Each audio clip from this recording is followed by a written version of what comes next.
Horticulture హబ్లో 3 రోజుల పాటు నిర్వహించిన అవగాహన కార్యక్రమం ముగింపు సభలో ఇజ్రాయెల్ ఎంబసీ న్యూఢిల్లీ అగ్రికల్చర్ ప్రతినిధి గురి రూబిన్స్టీన్ ముఖ్య అతిథిగా పాల్గొన్నారు. అనంతరం ఏర్పాటు చేసిన మీడియా సమావేశంలో ఆయన మాట్లాడుతూ ఆంధ్ర రాష్ట్ర ప్రభుత్వం horticulture machine Indo Israel embassy New Delhi వారి సహకారంతో ఉద్యానవన శాఖలో శాస్త్రీయ సాంకేతిక పద్ధతుల్లో డ్రిప్ సాగు పద్ధతులు మరియు నర్సరీలో పాలీ హౌసెస్లో మొక్కలు అంటూ కట్టే విధానం, పంటల సాగు విధానం, సస్య రక్షణ అంశాలపై 12 రాష్ట్రాలకు చెందిన 40 మంది ఉద్యాన శాఖ అధికారులకు 3 రోజుల పాటు అవగాహన కార్యక్రమం నిర్వహించామని అన్నారు.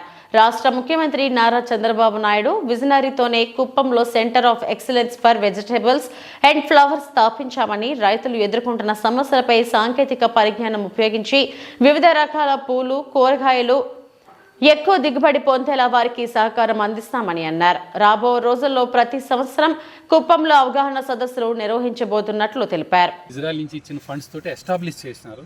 ఎస్టాబ్లిష్ చేసిన తర్వాత మెయింటెనెన్స్ కావచ్చు, దీని నుంచి వచ్చిన ఆదాయం అంతా కావచ్చు కూడా అదంతా కూడా మన రాష్ట్ర ప్రభుత్వ పరిధిలోనే ఉంటుంది. మాకు వచ్చిన సమాచారం ఇక్కడ మెయింటెనెన్స్ కూడా ఇక్కడ రావడం అనేది వచ్చే ఆదాయం మొత్తం సెంట్రల్ కాదు, స్టేట్ గవర్నమెంట్. దీని మీద అట్లాంటిది ఏం లేదు. అంటే దీనికి మెయింటెనెన్స్ కావాలనే స్టేట్ గవర్నమెంట్ ఇస్తుంది. ఇక్కడ నుంచి వచ్చిన ఆదాయం కూడా స్టేట్ గవర్నమెంట్ తీసుకొని వాళ్ళ అకౌంట్ నుంచి మళ్ళీ మనకి ఇస్తారు. వారు ఇజ్రాయెల్లో అగ్రికల్చర్ అటాచ్గా వర్క్ చేస్తున్నారు. మన భారతదేశంలో ఇజ్రాయెల్ ఎంబసీలో అగ్రికల్చర్కి ఇన్ఛార్జ్గా ఉంటున్నారు. సో వాళ్ళ ఫండ్స్ తోటి సెంటర్ ఆఫ్ ఎక్సలెన్స్ని ఇక్కడ ఏర్పాటు చేయడం జరిగింది. ప్రధానంగా ఈ ఇజ్రాయెల్ గవర్నమెంట్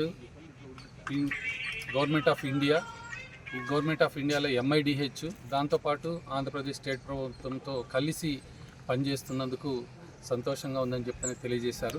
ఇందులో భాగంగానే ఈ సెంటర్ ఆఫ్ ఎక్సలెన్స్లో అంట్లు కట్టి సరఫరా చేసే కూరగాయల నారుని మొట్టమొదటిసారిగా ప్రవేశపెట్టడం జరిగింది.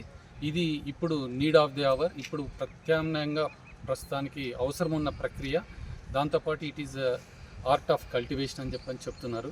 ప్రధానంగా ఎందుకంటే కూరగాయలు ముఖ్యంగా వంగ, టొమాటో, క్యాప్సికము, చిల్లీసు, గర్డ్స్ ఇవన్నీ కూడా సన్నకారు చిన్నకారు రైతులు కల్టివేట్ చేస్తుంటారు. పొలాల్లో కంటిన్యూగా కల్టివేట్ చేసినందువల్ల కొన్ని సాయిల్ బోర్న్ డిసీజెస్ ఇప్పటికే మన ప్రాంతంలో కావచ్చు, కర్ణాటకలో కావచ్చు, తమిళనాడులో కావచ్చు ఇబ్బంది పెడుతున్నాయి. టొమాటో పంటని లేదా వంగ పంటని కల్టివేట్ చేసే పరిస్థితులు లేకుండా చేస్తున్నాయి. దీనికి ప్రత్యామ్నాయంగా మనకి ఈ పంటలు బ్యాక్టీరియా విల్ట్ లాంటి డిసీజెస్ని తట్టుకునే విధంగా వంగడాలని రూపొందించాల్సి ఉంది.